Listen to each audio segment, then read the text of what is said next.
My dear student, আজকের ভিডিওটা যেহেতু বারবার আমি সমস্ত ভিডিওই দিই যারা সরকারি চাকরি কিভাবে পাবে বা কি পোস্ট বেরিয়েছে এই সংক্রান্ত, কিন্তু আমাদের জেক্সপোর একটা নিউ নোটিশ এসছে, সেই নোটিশের উপর ভিত্তি করেই আজকের আমার এই ভিডিওটা।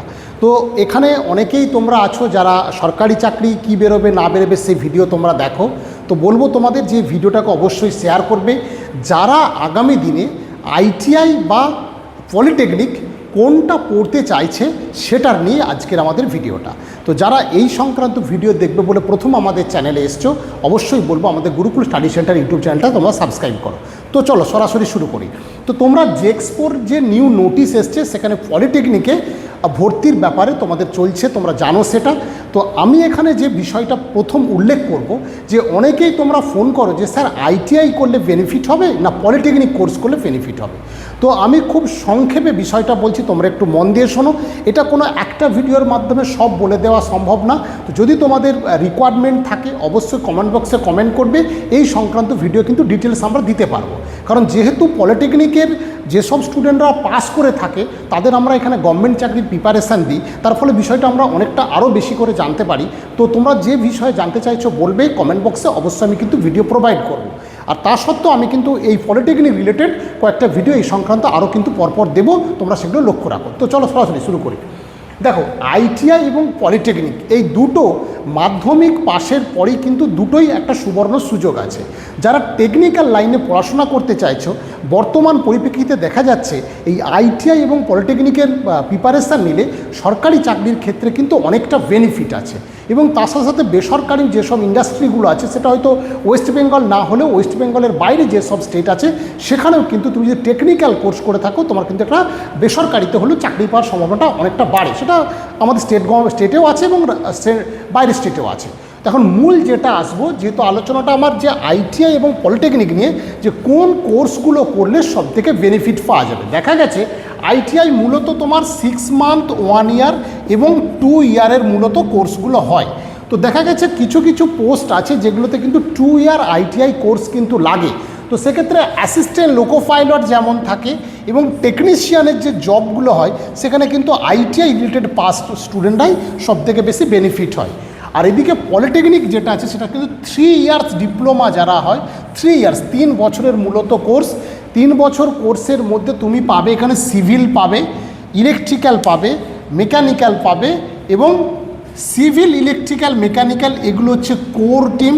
মানে এই টিমগুলোতে তুমি পড়লে ম্যাক্সিমামই যেটা আছে জুনিয়র ইঞ্জিনিয়ার লেভেলের তোমার কিন্তু এই চাকরিগুলো হবে।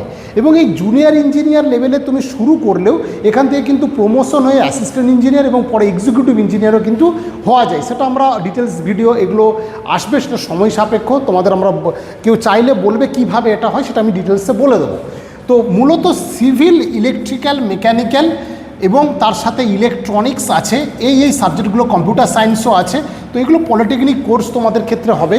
মূলত এই 3টে ট্রেডের যেটা সেগুলো কিন্তু জুনিয়র ইঞ্জিনিয়ার পোস্ট কিন্তু তুমি পাবে। আর যে কোনো দেখবে আইটিআই লেভেলের যে পোস্টগুলো সেগুলো কিন্তু টেকনিশিয়ান লেভেলের পোস্ট পাবে। তো এই মূলত এই বিষয়গুলো তোমাদের আছে। গভর্নমেন্ট প্রাইভেট দুটোর ক্ষেত্রেই তুমি কিন্তু গভর্নমেন্ট কলেজও পাবে, প্রাইভেট কলেজও পাবে। আর সবথেকে যেটা মজার বিষয় হচ্ছে এখানে যে গভর্নমেন্ট কলেজগুলো আছে সেখানে অনেক গভর্নমেন্ট কলেজ আমাদের কলকাতার মধ্যেই আছে। সিসিপি আছে, সিটিএস আছে, জ্ঞান ঘোষ আছে, এজেসি বোস পলিটেকনিক একটু দূরে আছে, বারুইপুর গভর্নমেন্ট পলিটেকনিক, এপিসি রয় পলিটেকনিক আছে এবং north Kolkata polytechnic, BIT polytechnic আছে। প্রচুর কলকাতার সারাউন্ডিংয়ে কলেজ প্রচুর আছে এবং এই কলকাতার বাইরেও কিন্তু গভর্নমেন্ট কলেজ অনেক ভালো ভালো কলেজ আছে। যেটা আমি বলতে গেছিলাম মজার বিষয়, এখানে গভর্নমেন্ট কলেজে কিন্তু খরচটা একদমই ন্যূনতম খরচ। সেক্ষেত্রে তোমরা কিন্তু এখান থেকে তোমরা ডিপ্লোমা একটা ডিগ্রি তোমরা পাবে এবং তারপর কিন্তু তোমরা বিভিন্নভাবে সেটা কিন্তু বি এবং বিটেক লেভেলেও কিন্তু তোমরা করতে পারবে। সেটা কনডেন্স বি আছে এবং প্রাইভেট কলেজ আছে এবং সেখানে গভর্নমেন্ট কলেজও আছে, সেটা পরপর একটা আলাদা বিষয় বলতে পারবো। তাহলে আশা করি আজকে বোঝাতে পেরেছি আইটিআই ভার্সেস পলিটেকনিকের বিষয়টা। পলিটেকনিক করলে তুমি জুনিয়র ইঞ্জিনিয়ার লেভেলের এবং রাজ্য সরকারের অনেক স্টেট গভর্নমেন্টের পরীক্ষা আছে, সেখানে পিএসসি, কেএমসি, কেএমডিএ তোমরা হয়তো শুনতে পারবে, নির্মাণ সহায়ক আছে। এগুলো হচ্ছে তোমাদের রাজ্য সরকার লেভেলের পরীক্ষা, এবং সেক্ষেত্রে সেন্ট্রাল লেভেলের রেলের আছে অ্যাসিস্ট্যান্ট লোকো পাইলট। হ্যাঁ, এক্ষেত্রে বলে রাখি, যারা সিভিল ইঞ্জিনিয়ার নিয়ে পড়বে তারা কিন্তু অ্যাসিস্ট্যান্ট লোকো পাইলট পরীক্ষা দিতে পারবে না, তারা কিন্তু মূলত জুনিয়র ইঞ্জিনিয়ার লেভেলের পরীক্ষাটাই দেবে। এবং যে পরীক্ষাটা রেলের হয় তা সত্ত্বেও এসএসসি জেইরও যে পরীক্ষা, সেটাও কিন্তু তোমরা পলিটেকনিক কোর্স করলে তোমরা এই পরীক্ষাটা দিতে পারবে। ঠিক আছে, এই ছিল বিষয়। অর্থাৎ পলিটেকনিক আর আইটিআইয়ের মধ্যে ডিফারেন্স বলতে গেলে তোমরা পলিটেকনিকটা করলে অবশ্যই কিন্তু বেটার, কিন্তু যেহেতু আইটিআই লেভেলে এখন রিক্রুটমেন্টও বেশি চলছে, তাই আইটিআইটাও কিন্তু সেই তুলনায় গভর্নমেন্ট চাকরির ক্ষেত্রেও কিন্তু ভালো রকম ভ্যাকেন্সি তোমরা পাবে।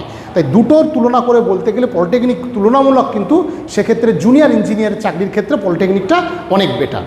তো আজকে এ পর্যন্তই। পরবর্তী ভিডিওতে আমি পলিটেকনিকের কোন কোর্সে কি পরীক্ষায় দিতে পারবে তুমি, এই নিয়ে কিন্তু আমি আলোচনায় আসবো। ঠিক আছে, প্রত্যেকে ভালো থেকো। অবশ্যই ভিডিও ভালো লাগলে ভিডিওটা শেয়ার করো।